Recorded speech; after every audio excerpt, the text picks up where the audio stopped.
Hello everyone, आज हम static load flow equations देखेंगे एसएलएफई। ठीक है, हमने नोडल इक्वेशंस पढ़ी है, नेटवर्क में सभी पढ़ के आए हैं। नोडल एनालिसिस हम यदि उसको नेटवर्क में अप्लाई करते हैं, पावर सिस्टम नेटवर्क पे अप्लाई करते हैं, एन बस सिस्टम का कोई हमारा नेटवर्क है तो उस पर यदि अप्लाई करें तो हमारा किस तरह से इक्वेशंस फॉर्म होंगे वो हम देखते हैं। कंसिडर करते हैं एन बस system.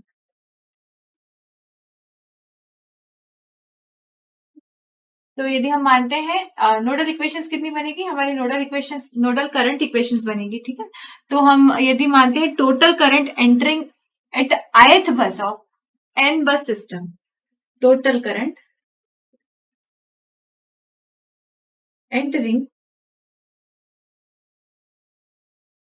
The ith bus of system, और सिस्टम कैसा है, n बस सिस्टम है। तो हमारी इक्वेशन कैसी हो जाएगी, I will be equal to yi1 v1 plus yi2 v2 plus yi3, इस तरह से आपका चलता जाएगा, yi3 v3 plus and so on, yij vj plus and so on, yin vn। इसको मैं किस तरह से लिख सकती हूँ, इसको इस तरह से लिख सकती हूँ, it will be summation of k is equal to, या आई जे हमने ले लिया ना, तो k इज इक्वल टू 1 से लगा के n तक, क्योंकि n बस सिस्टम है हमारा, y i के v के, ये हमारा क्या हो जाता है, i टोटल करंट जो रहेगा ith बस के लिए वो हम इस तरह से निकाल सकते हैं। साथ में एक अजम्पशन हम लेते हैं, लेट v के उस पर्टिकुलर बस के लिए, मैं यदि अज्यूम करती हूँ कि kth बस का जो वोल्टेज है आपका वो क्या है, हम उसको पोलर फॉर्म में किस तरह से रिप्रेजेंट कर सकते हैं, v K angle delta K, v angle delta. ठीक, similarly y i K will be equal to y i K angle theta i K, y i K angle theta i। ये क्या है, एडमिटेंस है, ये क्या है, बस वोल्टेज है। तो यहां से हम लिख सकते हैं I1 will be I will be equal to summation of k is equal to 1 to n y I k v k y into v I होता है। ठीक है, बस वोल्टेज के बस का हमने बोल दिया v के, एंगल क्या हो जाएगा, एंगल हो जाएगा थीटा डेल्टा, पहले देखेंगे delta k plus theta I के, ये क्या हो जाता है, आई हो जाता है। इक्वेशन नंबर दे देते हैं हम, ये इक्वेशन नंबर 1 है हमारा, ये इक्वेशन नंबर 2 है। नेक्स्ट हम कॉम्प्लेक्स पावर की यदि बात करते हैं कि यदि ith बस में कितनी कॉम्प्लेक्स पावर इंजेक्ट होगी, तो कॉम्प्लेक्स पावर एट ith बस, कॉम्प्लेक्स पावर इंजेक्शन लिख देते हैं हम, या इंजेक्टेड एट ith बस। कॉम्प्लेक्स पावर क्या होती है, एस से रिप्रेजेंट करते हैं उसको, तो S I will be equal to P I plus J Q I. और क्या बोलते हैं कॉम्प्लेक्स पावर को, कॉम्प्लेक्स पावर को हम बोल सकते हैं V I into I conjugate, v into I का कॉन्जुगेट। तो अभी आई की टर्म्स में लिख रहे हैं हम, ith बस की बात कर रहे हैं, इसलिए हम क्या बोलेंगे V I into I conjugate. V I क्या है, वी आई है V I magnitude and delta I. तो यहां से मैं इसको किस तरह से लिख सकती हूँ, और यदि मुझे लिखना है तो मैं क्या करती हूँ, यहाँ से जो करंट हमने निकाला है उसको यहाँ पे सब्स्टिट्यूट कर देती हूँ, जो ये इस फॉर्म में लिखा हुआ है। तो एस आई क्या हो जाएगा, S I will be equal to P I plus Q I, that will be equal to V I as it is रहा, आई का कॉन्जुगेट करना है। तो आई क्या है हमारे पास में, ये है, तो y यहां से समेशन से स्टार्ट करते, ठीक, summation of this, summation of k equals to 1 to n y i k v k y i k v k angle, अब एंगल देखते हैं हम, ये वी आई का delta I as it is रहा, यहाँ पर क्या है, डेल्टा के प्लस थीटा आई के। लेकिन अब हमें क्या करना है, आई का कॉन्जुगेट करना है। कॉन्जुगेट करना मतलब उनके एंगल्स को नेगेटिव कर देना। तो ये क्या हो जाएगा, minus of delta K minus of theta I के। अब यहां से यदि इस कॉम्प्लेक्स पावर से मैं रियल पार्ट अलग कर दूं और इमेजिनरी पार्ट अलग कर दूं तो मुझे क्या मिलेगा, separate real and imaginary parts.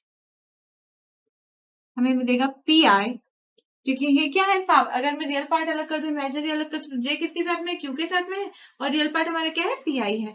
तो मैं इसको लिख सकती हूँ, P I is equal to V I summation of K equal to 1 to n Y I K V के।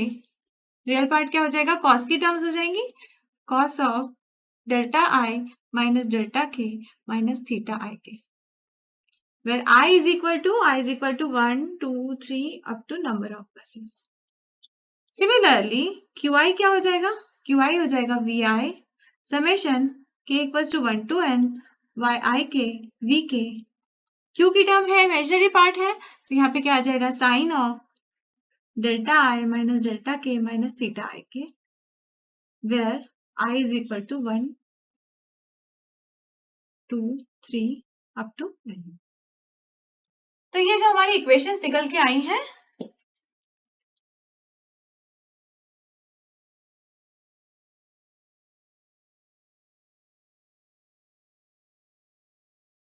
ये जो हमारी इक्वेशंस निकल के आए हैं ये दोनों, इनको हम बोलते हैं static load flow equations. Static load flow equations ये क्या बताती है, ये आपको बताती है रियल पावर और रिएक्टिव पावर्स। ठीक है, ये दोनों मिलके क्या बताती है, पहली वाली इक्वेशन आपको बता रही है रियल पावर और दूसरी वाली बता रही है रिएक्टिव पावर फ्लो लाइन से। तो हमने देखा था जब हम बसेस पढ़ रहे थे तो अभी हमें लोड फ्लो का जब इंट्रोडक्शन पढ़ा था, हमने देखा था कि यहाँ पे 4 वेरिएबल्स होते हैं जो बहुत इंपॉर्टेंट होते हैं। वो 4 वेरिएबल्स की इंफॉर्मेशन के लिए हम लोड फ्लो एनालिसिस करते हैं। वो 4 वेरिएबल्स कौन से होते हैं, real power, reactive power, voltage और वोल्टेज का एंगल। ये चारों वेरिएबल्स जो रहते हैं उनके लिए हम लोड फ्लो एनालिसिस करते हैं। जब भी हम बसेस की बात करते हैं तो इनमें से इन 4 वेरिएबल्स में से हर बस के लिए हमें कोई 2 वेरिएबल्स पता होते हैं और 2 अननोन रहते हैं। जैसे स्लैक बस की यदि बात करते हैं तो हमें वोल्टेज और एंगल पता होता है, पी और क्यू पता नहीं होता, वो अननोन क्वांटिटी होती है। यदि हम जनरेटर बस की बात करते हैं तो हमें पीवी पता होता है, पी और voltage, real power end voltage पता होता है, और जबकि क्यू एंड डेल्टा जो एंगल है और रिएक्टिव पावर है वो हमारे लिए अननोन होते हैं। और जब हम लोड बस की बात करते हैं तो उस केस में हमें पी और क्यू पता होते हैं, पावर्स पता होती है, और हमें V and delta find out करना है। तो इस इन सभी जो हम इक्वेशंस फॉर्म कर रहे हैं, हम क्यों कर रहे हैं, ताकि हम वो फाइंड आउट करने की तरफ जा सके। हमें अब वो फाइंड आउट करने के लिए मेथड्स अप्लाई करनी है, उनके लिए ये बेसिक इक्वेशंस है। ठीक है, तो आप लोड फ्लो एनालिसिस जब आप करते हैं तो वो किस पे बेस्ड होती है। अब पुराने समय पे यदि हम बात करते हैं, जब कंप्यूटर्स वगैरह नहीं थे तब hit and try method use करते थे, trial and error method use करते थे, जो कि बहुत ही लेंदी हो जाती थी और बहुत टीडियस होती थी, टाइम कंज्यूमिंग होती थी। तो इसलिए अब जब से कंप्यूटर वगैरह आ गए, डिजिटल कंप्यूटर्स आ गए हैं, तब से हमारा जो प्रोसेस है कंप्यूटेशन की वो बहुत ईजी हो गई है। हम क्या करते हैं, ये इटरेटिव मेथड्स को यूज करते हैं और कुछ इनिशियल अप्रोक्सीमेशन कर लेते हैं, इनिशियल वैल्यूज को हम अज्यूम कर लेते हैं, जिसकी जो वैल्यूज पता नहीं है। जैसे किसी बस का यदि हमें वोल्टेज पता नहीं है तो वोल्टेज का को अज्यूम कर लेंगे, एंगल को अज्यूम कर लेंगे, जो अगर एंगल पता नहीं है तो इनिशियल अजम्पशंस करते हैं, और फिर क्या करते हैं, उस इनिशियल अजम्पशंस के आधार पे ये इक्वेशंस को सॉल्व करते हैं, और इक्वेशंस को सॉल्व करने के बाद में जो आउटकम आता है वो हमारे नए वैल्यूज को बताता है। वो नए वैल्यूज को यूज करते हुए हम उन्हें सॉल्व करते जाते हैं, नेक्स्ट इटरेशन में उसको अप्लाई करते हैं, जो हमारी आउटकम आया है उसको नेक्स्ट इटरेशन पे अप्लाई करके और करेक्टेड वैल्यूज फाइंड आउट करते हैं, फिर वो करेक्टेड वैल्यूज को फिर सब्स्टिट्यूट करते हैं। इस तरह से इटरेशन चलता रहता है जब तक कि आपकी जो एक टॉलरेंस आपने फिक्स करके रखी है उतनी एरर या उससे कम एरर नहीं हो जाती, तब तक हम ये इटरेशन को चलाते जाते हैं। तो ये इटरेटिव मेथड क्यों पॉसिबल हो गई, क्योंकि डिजिटल कंप्यूटर्स आ गए, तो अब ये सारी चीजें जो है हमारे जो हमें सॉल्व करना है वो इजी हो गया है। हमारे जो solution of non linear equations है वो अब इजीली हो जाता है।